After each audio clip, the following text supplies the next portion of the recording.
xayawaan laga helo Soomaaliya oo loo maleynayo in laga qaado xanuunka juudaanka. Bini'aadamka ayaa laga yaabaa in xilliyadii hore cudurka juudaanka ay ka qaadaan xayawaanka dabagaalaha sida ay sheegeen baarayaasha. Waxay daraaseeyeen lafaha bini'aadamka iyo sidoo kale dabagaalaha cas ee laga soo saaro goobo ku yaala magaalada Winchester ee koonfurta dalka England. Waxayna ogaadeen inay si dhow ula xiriireen bakteeriyada cudurka sababta. Juudaanku waa xanuun ragaad ah oo faafa kuna dhaca bini'aadamka, isagoo asiiba maqaarka, neerfayaasha iyo xuubka maskaxda. Weli loo maleynayo in qofka ku nool UK oo xanuunkan qaaday muddo 70 sano ah, balse weli waxaa ku jira qaybo badan oo dunida ka tirsan. Xayawaankan la yiraahdo dabagaalaha ayaa laga helaa bakteeriyada xanuunka, waxaana looga shakisan yahay in ay u gudbaan bini'aadamka.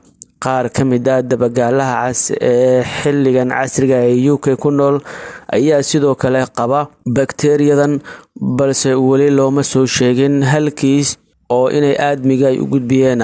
Khubarada ayaana sheegay in khatartu ay tahay mid hooseysa. Waa markii ugu horeysay ee xayawaan xilliyadii hore noolaa la sheego in uu xanuunkan u gudbiyo bini'aadamka.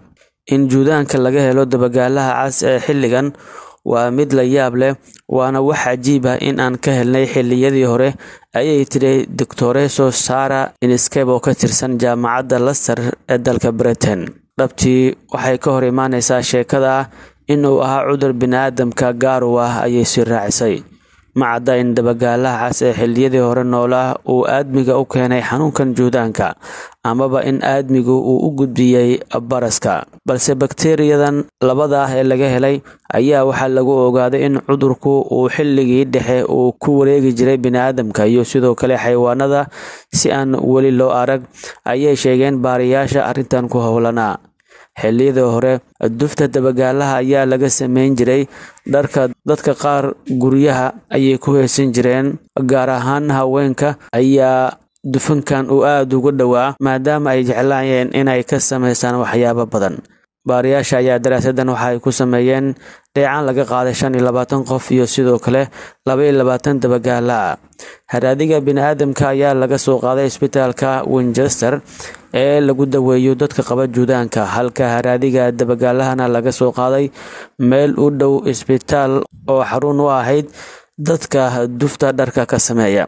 Daraasado hore loo sameeyay ayaa lagu ogaaday in dabagaalaha cas ee haatan ee ku nool dalka Scotland iyo jasiiradda la yiraahdo Brownsea ee dhacda xeebaha koonfurta England ay qaadaan xanuunka juudaanka. Waaxda caafimaadka bulshada ee dalka England ayaa sheegtay in suurtagalnimada in bini'aadamku ay xanuunkan ka qaadaan dabagaalaha ay yar tahay, horena aan loo helin kiisas noocan oo kale ah.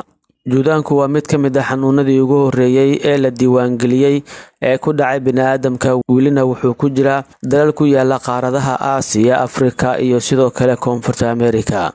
Waxaa jira in ka badan 200,000 oo kiis cusub ah oo sanad waliba la soo sheego. Lama oga sida uu xanuunkan ugu faafo bini'aadamka, balse xiriir dheer oo dhow oo lala sameeyay qof aan laga daweyn cudurkan muddo bilooyin ah ayaa lagu qaadi karaa cudurkan. Taariikhda juudaanka waa mid isku qasan kana adag sidii hore loo maleynayay, ayuu yiri qoraal sare oo daraasadan wax ka qoray, kaas oo lagu magacaabo Professor Verena. Waxa uu ka tirsan yahay jaamacadda la yiraahdo Basel ee ku taala dalka Switzerland. Ma jirin in xisaabta lagu darsaday doorka laga yaabo in ay xayawaanadu ay ka qaateen gudbinta iyo sidoo kale faafinta cudurkan xilligii hore. Sidaa daraadeed, dhammaanteen taariikhda juudaanka waa mid aan dhammaystirnayn ilaa laga tixgelinayo arrimahaas. Dr. Stephen Walker oo barasare ka ah jaamacadda London iyo sidoo kale iskuul ku yaala dalkaasi oo lagu barto daweynta ayaa waxa uu yiri shaki kuma jiro in xaaladaha qaar ay xayawaanadu u muuqdaan in ay door ka qaataan, balse inta doorkaasi ay la eg tahay marka xanuunka dunida lagu eego lama qiyaasin. Waana ku raacsanahay in shaqo badan loo baahan yahay. Waxaan u maleynayaa in ay muujinayso in weli ay noo taalo shaqo badan si ay u wanaagsanaato ama loo fahmo sii gudbinta cudurkan ee xilliyadii hore annagoo dadaal ugu jirna isku dayidda iyo sidoo kale yareynta saameynta guud ee dunida uu ku yeelan karo.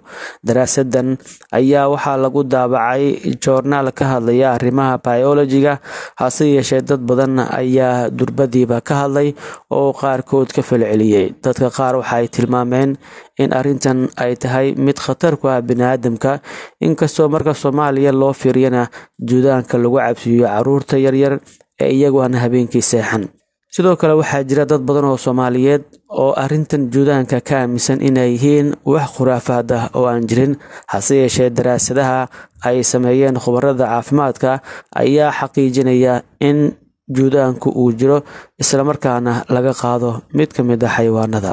Dhinaca kale, war hore ugu soo baxay dowladda Soomaaliya ayaa lagu sheegay in wasaaradda caafimaadka ee dowladda federaalka Soomaaliya ay diiwaan gelisay dad badan oo qaba cudurka juudaanka inay ku nool yihiin magaalada Muqdisho. Wasiirka hore ee caafimaadka Fawziya Abikar Nuur waxay tilmaantay in cudurkan ay qabaan dad gaaraya 1576 qof kadib baaritaano ay sameeyeen wasaaradda caafimaadka Soomaaliya.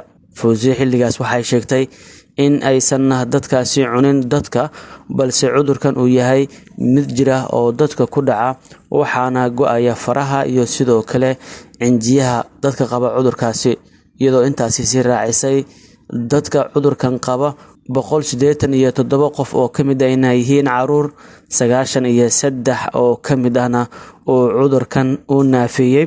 Waxayna tilmaantay in cudurkan la yareyn karo haddii dadku ay soo raadsadaan daawooyinka loogu talagalay. Haddaba waa maxay cudurka juudaanka? Waa cudur ka mid ah cudurrada faafa, waxaana sababa jeermis ka mid ah jeermisyada, waxa uuna keenaa cudurkan dadka inuu ku dhaco dhibaatooyin la xiriira dhanka neerfaha.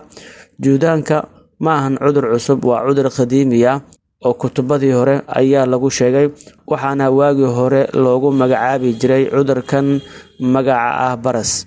Cudurkani waxa uu ka mid yahay cudurrada halista ah, dadka uu ku dhacana waxa uu keenaa takoorid iyo iyagu inay sakoraan. Waa maxay calaamadaha lagu garto cudurkan? Calaamadaha lagu garto marka ugu horeysa cudurkan waxaa ka mid ah in qofka ay ka soo baxaan wejiga nabaro yaryar oo cambaarta weeg, jirka oo lagu waayo wax dareen ah, gacmaha iyo lugaha qofka oo go'a, sanka qofka oo sidoo kale bolola.